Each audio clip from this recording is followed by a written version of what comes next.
Hello, students. Today, our read aloud is going to be one that we've heard before, but that's okay. It's always fun to go back and listen to stories that we really enjoyed. So, this story is called "The Man Who Never Lied," and I remember you guys really enjoyed it. It's a folk tale from Africa. Now, before I read it, I just want to ask you if you have ever been accused of telling a lie. An accused means that somebody said that you did it, and maybe you did or maybe you didn't. So I want you to turn and tell a stuffy, a pet, or a human if you have ever been accused of telling a lie. Go ahead and pause the video.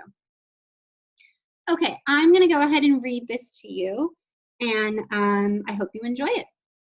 Many years ago, there was a man named Mahmud. Mahmud was very wise. He never lied.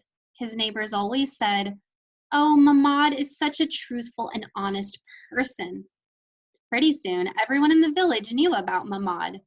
Pretty soon, even people in other villages had heard about Mahmud. Eventually, even the king heard about this person who never told a lie. The king decided he had to meet Mahmud.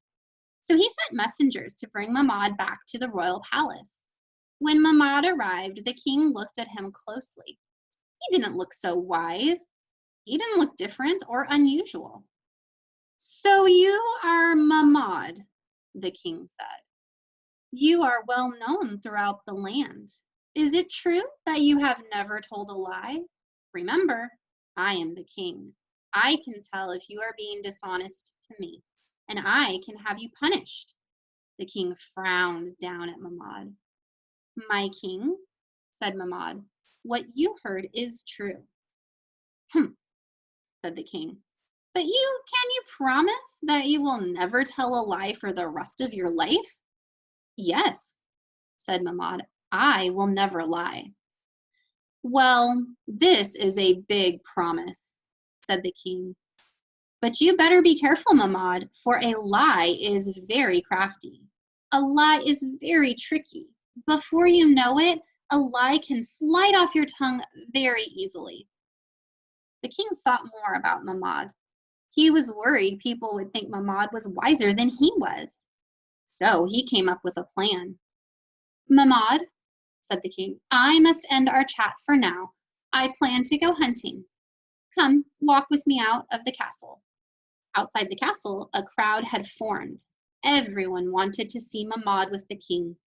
The king held the rein of his horse. He put his foot into the stirrup of his saddle.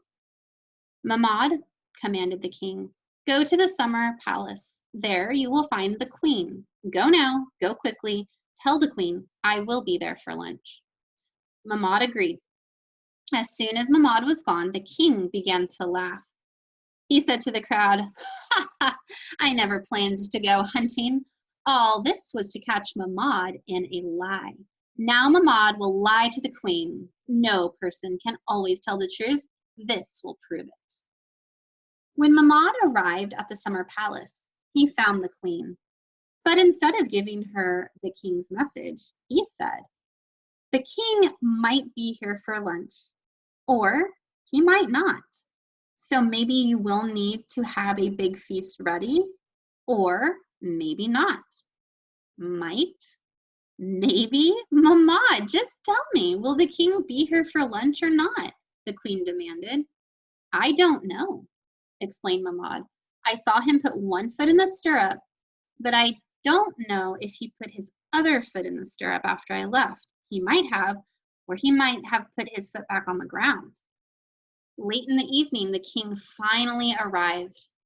"Supposedly, Mahmud never tells a lie," said the king, "but I know for a fact that he lied to you today." The king smiled, pleased with himself. The queen then told the king exactly what Mahmud said. The king realized that a wise person never lies and always tells the truth, and that wise people only say what they have seen with their own eyes. The king realized then how wrong it was to have tried to set Mahmud up to lie. He decided from then on to rule his kingdom with truth and honesty. So the king says that a lie can slide off your tongue very easily. But the king doesn't actually mean that lies can slide. I think the king says this to suggest that sometimes it's easy to tell a lie. All right, go ahead and turn to a stuffy, a pet, or a human. And I want you to imagine the king is giving instructions to the next king. What should the new king learn about how to rule the kingdom? Now you can use a sentence, a complete sentence to answer this question, and you can say, I think the king should tell the new king blank. All right, students, I hope you enjoyed hearing the story. I'll catch you in another video.